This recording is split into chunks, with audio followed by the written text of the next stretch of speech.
Welcome to our परचम IAS. आज मैं आपके लिए लेकर आई हूँ एनसीईआरटी क्लास 6 साइंस चैप्टर 13। जो हमारा चैप्टर 13 है वो क्या है? चुंबकों द्वारा मनोरंजन। अब हम चुंबकों द्वारा मनोरंजन कैसे करते हैं, आज हम इसके बारे में जानेंगे।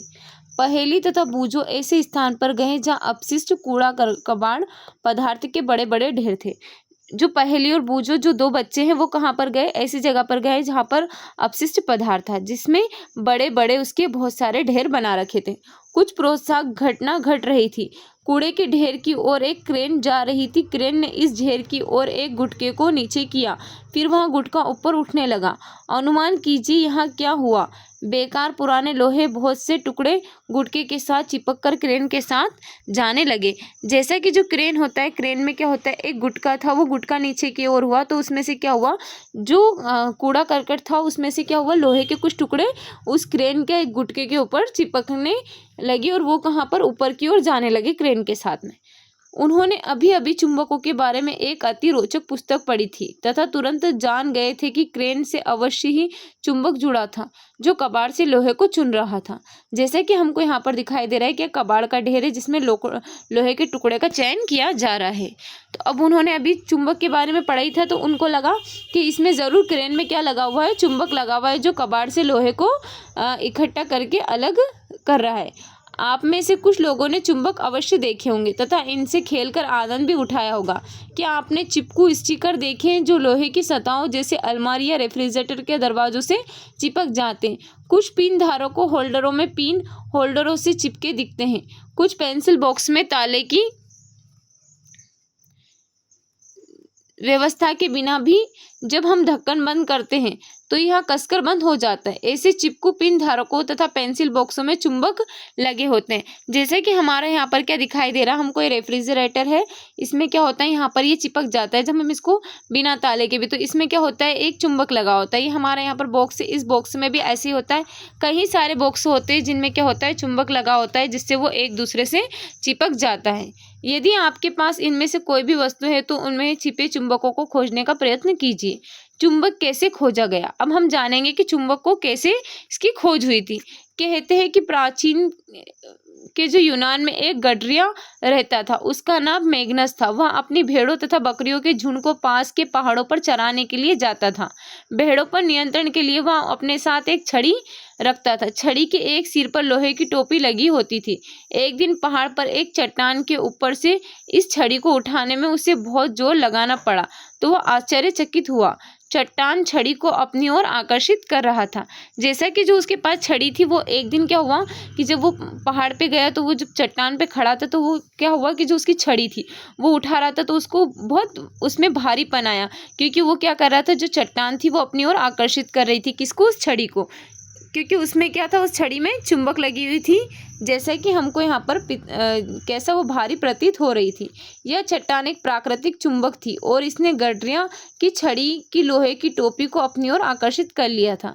कहा जाता है कि इस प्रकार प्राकृतिक चुंबक की खोज हुई थी। संभवतः उस गडरिया के नाम पर उस पत्थर को मैग्नेटाइट नाम दिया गया। मैग्नेटाइट में लोहा होता है। कुछ लोगों का विश्वास है कि यह मैग्नेटाइट मैग्नीशिया नामक स्थान पर सबसे पहले पाया गया था। जिन पदार्थों में लोहे को आकर्षित करने का गुण पाया जाता है वो क्या कहलाते हैं, चुंबक कहलाते हैं। यहाँ पर हमको एक पहाड़ी दिखाई दे रही है, उसको क्या कहा गया है, प्राकृतिक चुंबक कहा गया है। लोग अब तक जान चुके थे कि कुछ चट्टानों में लोहे के टुकड़े को आकर्षित करने का गुण होता है। उन्होंने यह भी पाया कि चट्टानों के इन छोटे छोटे टुकड़े में कुछ विशेष गुण होते हैं। प्राकृतिक रूप से मिलने वाले इन पदार्थों को उन्होंने चुंबक कहा। तत्पश्चात लोहे के टुकड़ों से चुंबक बनाने की विधि का आविष्कार हुआ। इन्हें कृत्रिम चुंबक कहते हैं। आजकल विभिन्न आकृतियों के कृत्रिम चुंबक बनाए जाते हैं। उदाहरण के लिए छड़ चुंबक, नाल चुंबक, बेलनाकार चुंबक और गोलांत चुंबक, ऐसे कुछ चुंबक यहाँ पर दर्शाए गए हैं। तो अब हम यहाँ पर कुछ चुंबक को भी हम देख सकते हैं। हमको यहाँ पर चुंबक दिखाए गए हैं, ये हमारे सारे चुंबक हैं। यहाँ पर विभिन्न प्रकार के चुंबक हमको दिखाए गए हैं। अब हमें क्रियाकलाप 1 करके देखते हैं। प्लास्टिक अथवा कागज का एक प्याला लीजिए, इसे एक स्टैंड पर शिकंजे क्लिप की सहायता से कस दीजिए जैसा कि हमको चित्र में दर्शाया गया। प्याले के अंदर एक चुंबक रखिए तथा इसे कागज से ढक दीजिए जिससे कि चुंबक दिखाई ना दे। लोहे के बने एक क्लिप को एक धागे से बांधिए। धागे के दूसरे सिरे को स्टैंड के आधार के साथ बांधिए। ध्यान रखें कि धागे की लंबाई को पर्याप्त छोटा रखना यह एक युक्ति है। क्लिप को प्याले के आधार के समीप लाइए। क्लिप बिना किसी सहारे के एक पतंग की भांति हवा में रुका रहता है, जैसा कि हमको यहाँ पर इस चित्र में दिखाई दे रहा है। ये क्या, हमारा चुंबक का प्रभाव हवा में लटका पेपर क्लिप। ये हमारा जो हवा में लटका पेपर क्लिप हमको दिखाई दे रहा है।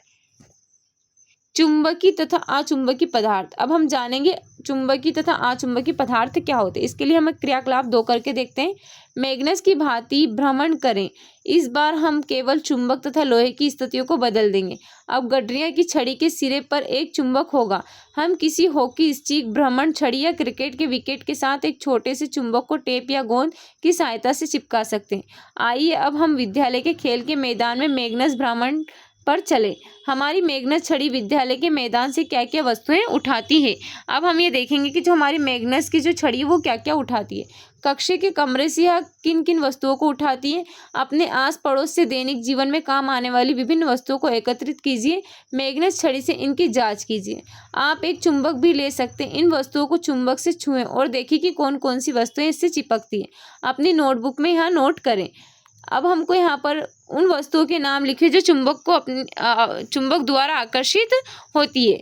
अब उन पदार्थों की सूची बनाइए जिनसे वस्तुएं भी बनी होती है। क्या कोई ऐसा सर्वनिष्ठ पदार्थ है जो चुंबक द्वारा आकर्षित होने वाली सभी वस्तुओं में विद्यमान है। यहाँ हम समझते हैं कि चुंबक कुछ पदार्थों को आकर्षित करती है, जबकि कुछ पदार्थ चुंबक की ओर आकर्षित नहीं होते। जो पदार्थ चुंबक की ओर आकर्षित होते वो क्या कहलाते हैं, चुंबकीय पदार्थ कहलाते हैं। जैसे कि लोहा, निकिल, कोबाल्ट। जो पदार्थ चुंबक की ओर आकर्षित नहीं होते हैं वे क्या कहलाते हैं, अचुंबकीय पदार्थ कहलाते हैं। कौन से पदार्थ जो अचुंबकीय पाए जाते हैं, क्या मिट्टी चुंबकीय पदार्थ है, अचुंबकीय। अब हम जानेंगे जो हमारी मिट्टी होती है वो चुंबकीय है या अचुंबकीय। पहले हमको यहाँ पर सारणी दे रखी है, चुंबक द्वारा आकर्षित होने वाली वस्तुओं का पता लगाएं। लोहे की गेंद, इसका क्या होता है, यहाँ पर कौन सी वस्तु है, लोहा। ये मैग्नेस छड़ी द्वारा आकर्षित होती है। स्केल प्लास्टिक की है, क्या है, आकर्षित होगी नहीं। जूता, जूता कैसा होता है, चमड़े का होता है। तो क्या ये आकर्षित होगा चुंबक की छड़ी द्वारा, तो जो चमड़े का होता है वो आकर्षित नहीं होता है। अब हम देखते हैं क्रियाकलाप 3 करके देखते हैं। किसी चुंबक को रेत अथवा मिट्टी में रगड़े, चुंबक को बाहर निकाले। क्या चुंबक के साथ कुछ रेत अथवा मिट्टी के कण चिपक गए हैं। अब इन रेत अथवा मिट्टी के कणों को हटाने के लिए चुंबक को आराम से हिलाइए।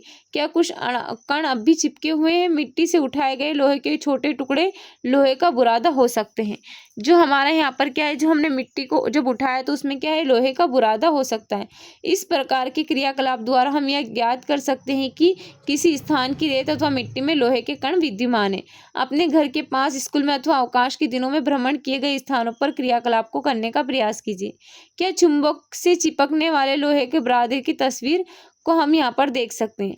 आपने जो ज्ञात किया उसकी एक सारणी बनाई। ये हमको क्या दिखाई दे रहा है, यहाँ पर चुंबक दिखाई दे रही, पर्याप्त लोहे के बुरादे के साथ और कुछ बुरादे के साथ और बिना बुरादे के साथ। ये बिना बुरादे के साथ यहाँ पर कुछ था और यहाँ पर अधिक था। ठीक है, अब हम देख सकते हैं यहाँ पर रेत में रगड़ा हुआ चुंबक कितना बुरादा, लोहे का बुरादा ले सकता है। स्थान का नाम और यहाँ पर चुंबक का बुरादा आपको नोट करना है। अब हमको यहाँ पर दिया गया है, यदि आप इस सारणी को भरते हैं और इसे पहेली तथा बूझों के पास भेजते हो तो वे देश के विभिन्न भागों की मिट्टी पाए गए लोहे के बुरादे की मात्रा से तुलना कर सकते हैं। वे आपके साथ इस जानकारी को बांट सकते हैं। अब हम देखेंगे चुंबक के ध्रुव।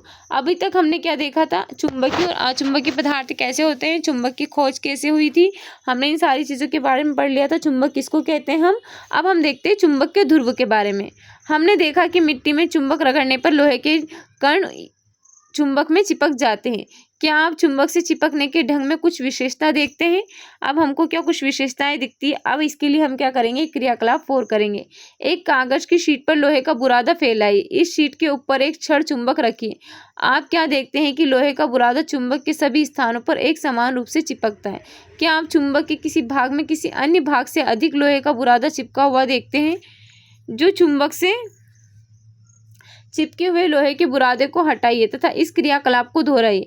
क्या आप चुंबक के विभिन्न भागों से आकर्षित हुए लोहे के बुरादे के तरीके को कोई परिवर्तन देखते हैं। आप इस क्रियाकलाप को लोहे के बुरादे के स्थान पर पिन या लोहे की कीलों से तथा विभिन्न आकार के चुंबकों से भी कर सकते हैं। चुंबक से लोहे के बुरादे के चिपकने के ढंग का आरेख बनाइए। क्या आप आरेख चित्र को दर्शाए गए, यहाँ पर हमको क्या दिखाई दे रही है, एक छड़ चुंबक से चिपके हुए लोहे का बुरादा। हमने ज्ञात किया कि अधिकतर लोहे का बुरादा छड़ चुंबक के दोनों सिरों पर चिपकता है। चुंबक के ध्रुव इन सिरों के नजदीक होते हैं। कक्षा में विभिन्न आकृति के चुंबक को लाने का प्रयास कीजिए। लोहे का बुरादे का उपयोग करके चुंबक के ध्रुवों की स्थिति की जांच कीजिए।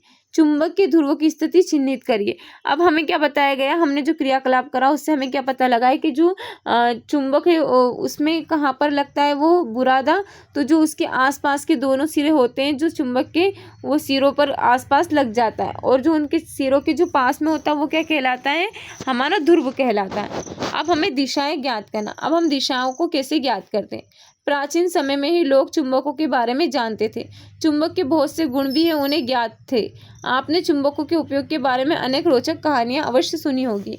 ऐसे ही एक कहानी चीन के एक सम्राट के बारे में है जिसका नाम हुआंग टी था। कहा जाता है कि उसके पास एक ऐसा रथ था जिसमें एक महिला की मूर्ति थी। मूर्ति किसी भी दिशा में घूम सकती थी। इसकी एक फैली हुई भुजा थी, जैसे कि यह रास्ता दिखला रही हो। मूर्ति में एक अनोखा गुण था, मूर्ति ऐसी स्थिति में आकर रुकती थी। इसकी फैली हुई भुजा सदैव दक्षिण की ओर संकेत करती थी। जो इसकी भुजा थी वो कैसे संकेत करती थी, दक्षिण की ओर संकेत करती थी। सम्राट जब भी इस रथ से किसी नए स्थान पर जाता, मूर्ति की फैली हुई भुजा को देखकर दिशा ज्ञात कर लिया करता था। आइए अपने लिए एक दिशा निर्धारक बनाते हैं। अब हम एक दिशा निर्धारक बनाने की कोशिश करते हैं। ये हमको क्या दिखाई दे रहा है, दिशा दिखलाने वाली मूर्ति का जो है हमको यहाँ पर रथ दिखाई दे रहा है। वो क्या दिखाती है, हमको दिशा दिखाती है। क्रियाकलाप 5 करके देखते हैं। एक छड़ चुंबक लीजिए, इसके सिरे पर पहचान के लिए एक चिन्ह लगाइए। अब एक धागे के चुंबक के मध्य बिंदु से बांधिए जिससे कि इसे एक लकड़ी के स्टैंड पर लटका सके। यह सुनिश्चित कीजिए कि चुंबक प्रत्येक दिशा में स्वतंत्रतापूर्वक घूम सके। इसे विराम अवस्था में आने दीजिए। चुंबक की विराम अवस्था में इसके दोनों सिरों की स्थिति दर्शाने के लिए धरती पर 2 बिंदु चिन्हित कीजिए।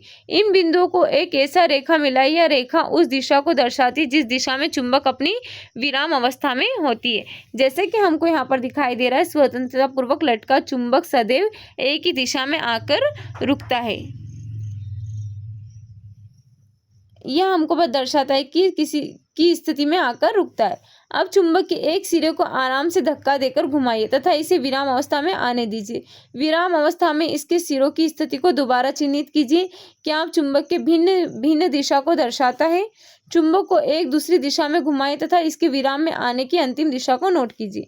क्या आपने देखा कि विराम अवस्था में चुंबक सदैव एक ही दिशा में रुकता है। क्या अब आप सम्राट के रथ की मूर्ति के रहस्य का अनुमान लगा सकते हैं। क्रियाकलाप जो हमारे यहाँ पर है, चुंबक के स्थान पर लोहे की छड़ और प्लास्टिक अथवा लकड़ी की स्केल से दोहराइए। इस क्रियाकलाप में हल्की वस्तुओं का उपयोग मत कीजिए तथा जहाँ तीव्र वायु चल रही हो तो वहाँ से भी बचिए। क्या अन्य पदार्थ भी सदैव एक ही दिशा में विराम अवस्था में आते हैं। हमने देखा कि स्वतंत्र लटका हुआ चुंबक सदैव एक निश्चित दिशा में विराम में आता है तो उत्तर दक्षिण होती है। जहाँ आप यह प्रयोग कर सकते हैं कि वह प्रातः उगते हुए सूर्य की दिशा का उपयोग कर पूर्व की दिशा का अनुमान कीजिए। यदि आपका चेहरा पूर्व की ओर है तो आप बाईं ओर उत्तर होगा। दिशा निर्धारण के लिए सूर्य का उपयोग एकदम ठीक नहीं हो सकता, परंतु यह विधि आपके द्वारा खींची गई रेखा पर उत्तर दक्षिण की दिशा को अंकित करने में सहायक सिद्ध हो सकती है। इसका उपयोग करके आप यह बता सकते हैं कि चुंबक का कौन सा सिरा उत्तर तथा कौन सा सिरा दक्षिण दिशा को इंगित करता है। उत्तर की ओर निर्देश करने वाले सिरे को उत्तरोन्मुखी सिरा अथवा उत्तरी ध्रुव कहते हैं। दूसरा सिरा दक्षिणोन्मुख अथवा दक्षिण ध्रुव कहलाता है। सभी चुंबकों के 2 ध्रुव होते हैं, चाहे उनका आकार कैसा भी हो। सामान्यतः चुंबकों पर उत्तर के लिए एन तथा दक्षिण के लिए एस ध्रुव को अंकित किया जाता है, जैसे कि एन के लिए नॉर्थ और एस के लिए साउथ। हमें यहाँ पर 2 दिखाए गए हैं निर्देश। चुंबक का यह गुण हमारे लिए अत्यंत उपयोगी है। शताब्दियों तक यात्री चुंबक के इस गुण का उपयोग दिशा निर्धारण के लिए करते रहे। यह कहा जाता है कि प्राचीन काल में यात्री एक प्राकृतिक चुंबक अपने साथ ले जाते थे जिसे धागे से लटकाकर दिशा निर्धारण करते थे। तो आजकल हम चुंबक का उपयोग सिर्फ मनोरंजन के लिए करते हैं या फिर हमारी किसी वस्तु में लगाने के लिए, लेकिन पहले के लोग क्या किया करते थे, इससे अपनी दिशा का निर्धारण करते थे कि कौन सी दिशा में हमको यह चुंबक क्या करती है, दिशा बतलाती है कि हमारी दिशा कौन सी है। तत्पश्चात चुंबकों के इस गुण पर आधारित एक युक्ति विकसित हुई है। यह कंपास दिक् सूचक के नाम से भी जानी जाती है। कंपास सामान्यतः कांच के ढक्कन वाली एक छोटी डिब्बी होती है। एक चुंबकीय सुई डिब्बी के अंदर एक धुरी पर लगी होती है जो स्वतंत्रता पूर्वक घूमती है। कंपास में एक डायल भी होता है जिस पर दिशाएं अंकित होती है। कंपास को उस स्थान पर रखते हैं जहां हमें दिशा निर्धारण करना होता है।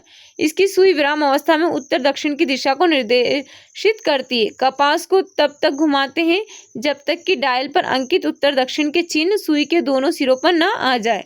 चुंबकीय सुई के उत्तरी ध्रुव की पहचान के लिए सामान्यतः इसे भिन्न रंग से पेंट किया जाता है।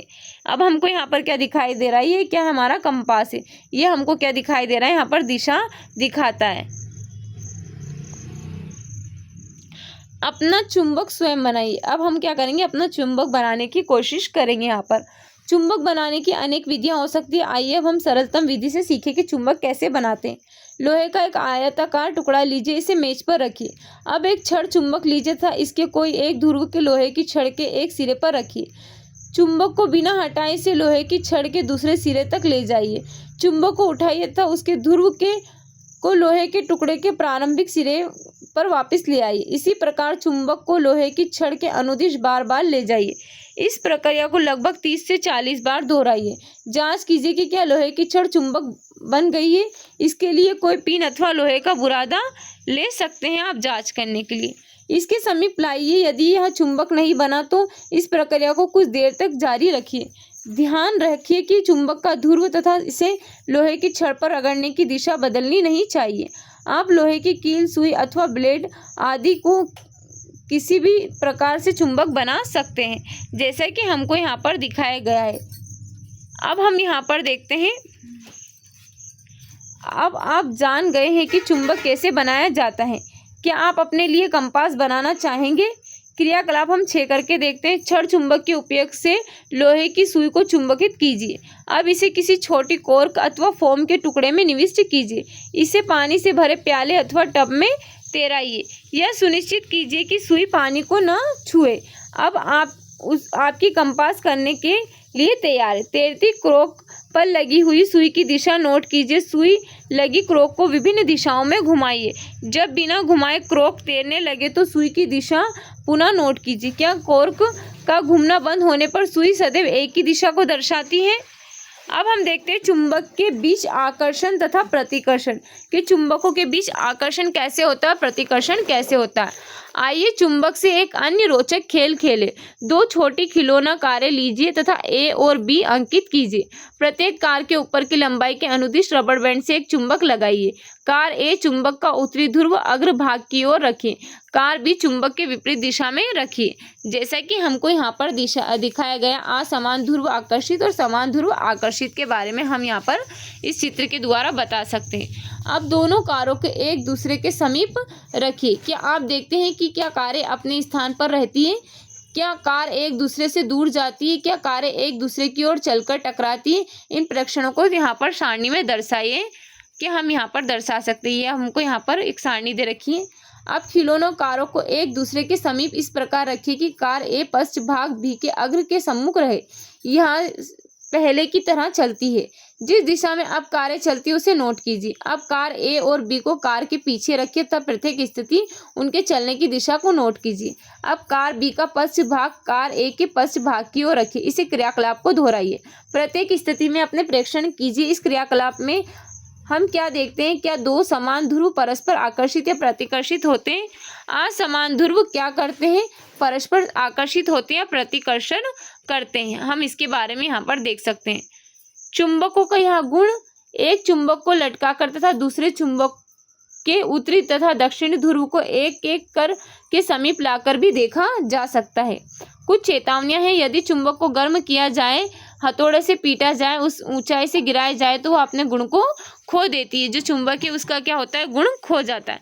जैसा कि हमको यहाँ पर दिखाया गया है, चुंबक गर्म करना, हथौड़े से पीटना और ऊंचाई से गिराने पर चुंबक का उसका अपना गुण खो देती है। यदि चुंबक को उचित रख रखाव न हो तो तब भी ये समय के साथ क्षीण हो जाती है। छड़ चुंबक को सुरक्षित रखने के लिए उनके जोड़ों के असमान ध्रुवों को पास पास रखा जाना चाहिए। इन चुंबकों को लकड़ी के टुकड़े से पृथक करके इनके सिरों पर नर्म लोहे के 2 टुकड़े लगाने चाहिए। अपनी चुंबकों का सुरक्षित भंडारण कीजिए। नाल चुंबक का भंडारण करने के लिए इसके ध्रुवों के संपर्क में लोहे का एक टुकड़ा रखना चाहिए। अपने चुंबक को cassette, mobile, television, music system, CD तथा कंप्यूटर से दूर रखें। अब हमको यहाँ पर हमने कुछ प्रमुख शब्द देखे इसमें।